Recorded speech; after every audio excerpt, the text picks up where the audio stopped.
आप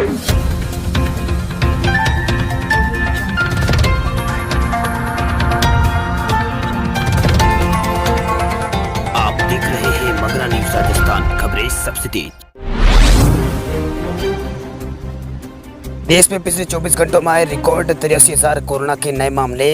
एक्टिव केसों की संख्या भारत में 8 लाख हुई है पार। कोरोना संक्रमण दुनिया में सबसे ज्यादा भारत में तेजी से फैल रहा है। देश में पिछले 24 घंटों में रिकॉर्ड 83,883 नए मामले सामने आए हैं। वहीं 1,043 लोगों की मौत भी पिछले 24 घंटों के दौरान भारत में हुई है। देश में अब कोरोना संक्रमितों की कुल संख्या 38 लाख पार पहुंच गई है। देश में अब कुल कोरोना संक्रमित की संख्या यहां पर 38,53,000 हो गई है। इसमें 67,376 लोगों की मौत भारत में अब तक कोरोना के कारण हो चुकी है। वही एक्टिव केसों की संख्या भारत में 8,15,000 हो गई है। वही 29,70,000 लोग ठीक भी हो चुके हैं। संक्रमण के सक्रिय मामलों की संख्या की तुलना में स्वस्थ हुए लोगों की संख्या भारत में लगभग 3 से 4 गुना ज़्यादा है। वही ICMR के मुताबिक कोरोना वायरस के 54% मामले 18 साल से 44 साल की उम्र तक के लोगों के हैं, लेकिन कोरोना वायरस से होने वाली 51% मौतें 60 या उससे अधिक उम्र के लोगों की हुई है। वही 2 सितंबर तक कोरोना वायरस के भारत में कुल 4,55,00,000 टेस्ट सैंपल जांच किए जा चुके हैं, जिनमें 11 लाख सैंपल टेस्टिंग कल की गई थी।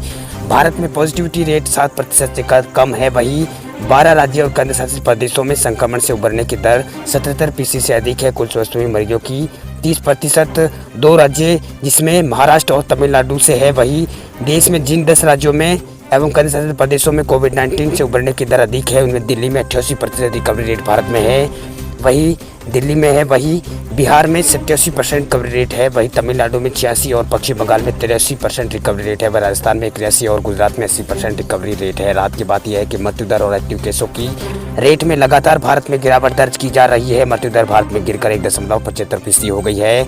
इसके अलावा एक्टिव केस जिनका विभिन्न अस्पतालों में इलाज चल रहा है, उनकी दर भी घटकर 21% हो गई है। इसके साथ रिकवरी रेट यानी ठीक होने की दर भी भारत में 77% हो गई है। भारत में रिकवरी रेट लगातार बढ़ रहा है। अनलॉक 4 में हिमाचल में फिलहाल नहीं खुलेंगे धार्मिक स्थल। बाहरी राज्यों से आने वाले पर्यटकों को शर्तों के साथ मिलेगी मंजूरी। हिमाचल प्रदेश में कोरोना संक्रमण की वजह से करीब 6 महीनों से बंद पड़े धार्मिक स्थान फिलहाल अभी नहीं खुलेंगे। कोरोना वायरस के चलते अनलॉक 4 में हिमाचल सरकार द्वारा दिए गए दिशा निर्देशों में धार्मिक स्थलों को खोलने की अनुमति नहीं मिली है। इसके चलते पुजारी ही धार्मिक स्थलों पर पूजा पाठ कर सकेंगे। धार्मिक स्थलों पर पहले की तरह ही मुख्य द्वार सरद्वारों के लिए पूरी तरह बंद रखे जाएंगे। वहीं डीसी शिमला अमित कश्यप ने बताया कि सरकार की ओर से जो दिशा निर्देश जारी किए गए हैं, उनमें पर्यटन स्थलों के साथ साथ धार्मिक स्थलों को लेकर भी कोई नए आदेश नहीं आए हैं, लेकिन अभी तक सिर्फ बाहरी राज्यों से आने वाले लोगों को ही नई शर्तों के साथ छूट दी गई है। उन्होंने बताया कि बाहरी राज्यों से आने वाले लोगों को प्रदेश की सीमाओं के भीतर प्रवेश करने से पहले 96 घंटे पहले कोरोना नेगेटिव रिपोर्ट उनको लानी होगी। इसके बाद उन्हें सीमा के भीतर प्रदेश में प्रवेश करने की अनुमति दी जाएगी। वहीं डीसी शिमला अमित कश्यप ने बताया कि धार्मिक संस्थाओं को लेकर सरकार की ओर से कोई आदेश जारी नहीं किए गए हैं। फिलहाल उन्हें सरकार ने आगामी आदेशों तक धार्मिक स्थलों को यहां पर नहीं खोला जाएगा। हालांकि धार्मिक संस्थानों को खोलने के लिए सरकार की ओर से SOP तैयार की जा रही है, जिसके बाद ही धार्मिक संस्थानों को खोलने के लेकर यहाँ पर निर्णय किया जाएगा। उन्होंने कहा है कि कोरोना वायरस के चलते धार्मिक स्थल को पूरी तरह सोशल डिस्टेंसिंग के नियमों का यहाँ पर पालन किया जाएगा। आपको बता दें कि जयराम सरकार ने अनलॉक 4 में बॉर्डर पर नरमी बरतने के मूड में वो दिख रही है।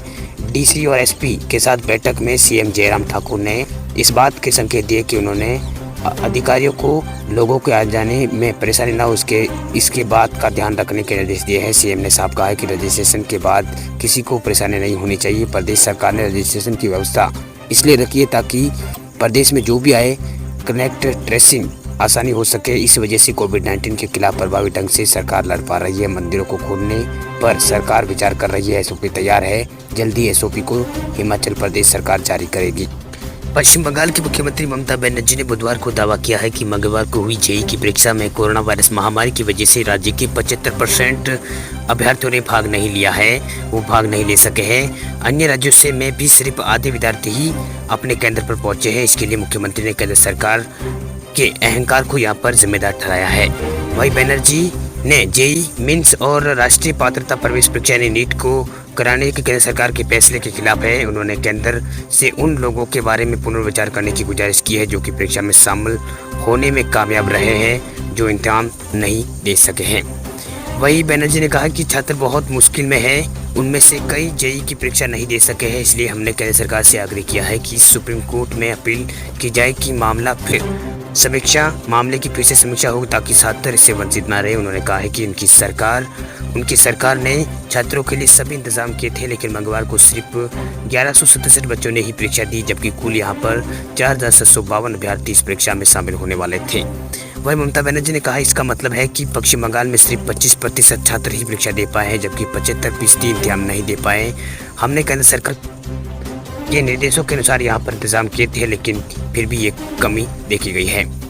वहीं तृणमूल कांग्रेस की प्रमुख ने केंद्र सरकार पर हमला करते हुए कहा कि अगर परीक्षा को कुछ और दिन तक टाल दी जाती तो क्या गलत हो जाता, इतना अहंकार क्यों है, आप जितने जिद्दी क्यों हो, आपको छात्रों के भविष्य को बर्बाद करने का अधिकार किसने दिया है। मोदी सरकार ने खर्चों पर रोक लगाने के साथ साथ डिजिटल इंडिया अभियान को आगे बढ़ाने के लिए एक और फैसला किया है।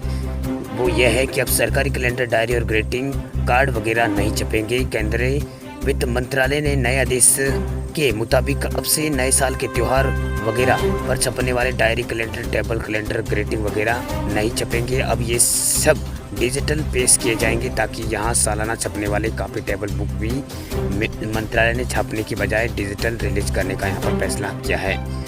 वही डिजिटल पर सरकार के फोकस को और डिजिटल के तमाम फायदों को ध्यान में रखते हुए मोदी सरकार ने ये फैसला लिया है। ये फैसला सभी मंत्रालय और केंद्र के अधीन विभागों पर लागू होगा। सरकार का पूरा फोकस डिजिटल पर है, वही डिजिटल इंडिया पर है।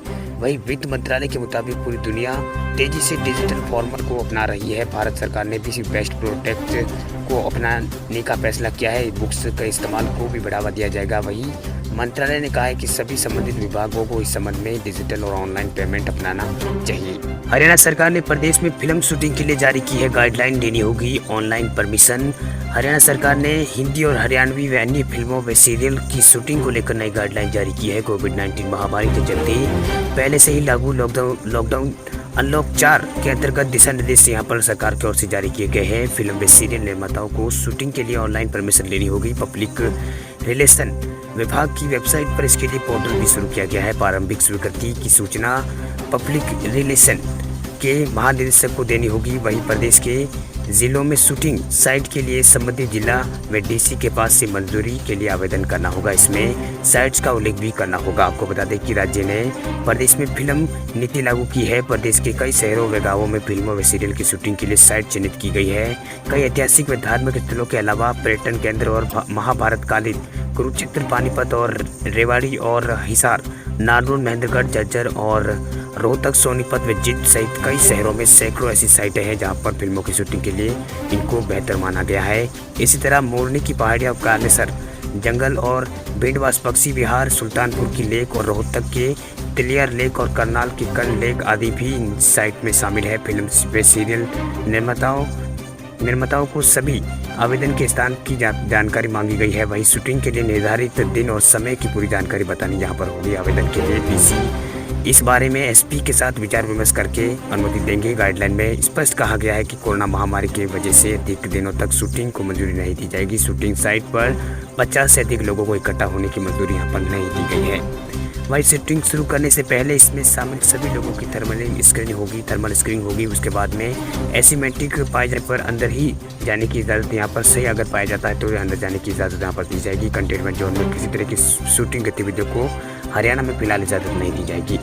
केवल सेफ जोन में ही फिल्मों की शूटिंग हो सकेगी। हर सेट में केवल एक व्यक्ति और क्यूबर एंटी कंटेजन उपाय के बारे में जानकारी दर्ज करेंगे। नॉन एक्टिंग क्यू मेंबर जैसे सहायक कर्मचारी पूरी शूटिंग के दौरान मास्क पहनेंगे। उन्हें सोशल डिस्टेंसिंग और कोरोना के अन्य मापदंडों का यहाँ पर पालन करना होगा। शूटिंग स्थल पर सैनिटाइजर, साबुन और पानी की व्यवस्था होने अनिवार्य।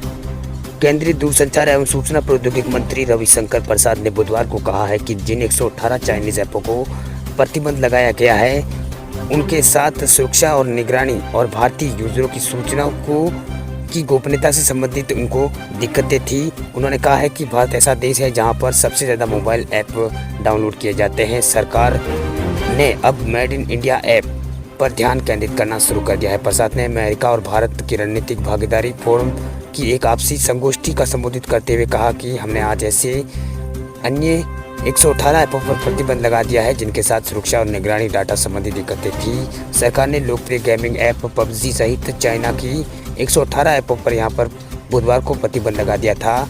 उन्होंने उन्हें ऐपों को भारत की संप्रभुता और अखंडता और सुरक्षा और शांति व्यवस्था के लिए खतरनाक मानते हुए इन पर ऐपों पर यहाँ पर प्रतिबंध लगाया है। इसे चीन की कंपनियों से संबंधित जिन ऐपों पर भारत ने प्रतिबंध लगाया है उनकी संख्या बढ़कर अब 224 ऐपें हो गई है। अभी तक भारत ने चाइना की 224 ऐपों पर अभी तक प्रतिबंध लगा दिया है। वही एक आधिकारिक बयान के अनुसार बुधवार को प्रतिबंध ऐप में बाइडू और Baidu express, additional LOP and Tencent watchlist और फेस्यू, वीचैट रीडिंग और गवर्नमेंट वीचैट और आपसुलोसर प्रो ऐसी ऐपों को भी, और पबजी मोबाइल और पबजी लाइट मोबाइल, इन ये भी इसमें जो 118 ऐप बंद की गई थी जिनमें ये ऐपें भी शामिल है। बयान में कहा गया कि सूचना प्रौद्योगिकी मंत्रालय को विभिन्न स्रोतों से शिकायतें मिली है कि इन शिकायतों में एंड्रॉयड और iOS यूजर्स प्लेटफॉर्म पर मौजूदा कुछ मोबाइल ऐप के यूजरों का डाटा चुराकर देश से बाहर सर्वरों को भंडारित किया जाने की रिपोर्ट भी इसमें शामिल थे। एक बयान में कहा गया कि सूचना का संकलन और इसकी विश्लेषण आदि ऐसे तत्व कर रहे हैं जो कि राष्ट्रीय सुरक्षा और भारत की रक्षा के लिए खतरे हैं। अतः भारत की संप्रभुता और अखंडता पर जोखिम उत्पन्न करता है। बेहद गंभीर मसला है जिसके लिए अब तीव्रता से कार्रवाई की आवश्यकता थी। इस बीच प्रसाद ने बताया कि सैमसंग अनुबंध पर विनिर्माण करने वाली कंपनी समेत अन्य कंपनियों ने आने वाले 5 साल में भारत में 153 अरब डॉलर का मोबाइल फ़ोन व कुल पुर्जे बनाने की प्रतिबद्धता यहाँ पर जाहिर की है। उन्होंने कहा है कि ये चुनौतीपूर्ण समय में भी भारत की ये संभावना बताती है कि उन्होंने कहा है कि जैसे प्रधानमंत्री मोदी ने कहा है कि हम अगले 1000 दिन के बरमद 6 लाख गाँवों को ऑप्टिकल फाइबर नेटवर्क से जोड़ने वाले हैं। उन्होंने कहा है कि सरकार 1 लाख गाँवों को डिजिटल गाँवों के रूप में तैयार करना चाहती है। उन्होंने अमेरिका की कंपनियों से कुछ गाँवों का चयन करने तथा शिक्षा, स्वास्थ्य सेवा और कौशल विकास जैसे क्षेत्रों में सलाह देने का अनुरोध यहाँ पर किया है।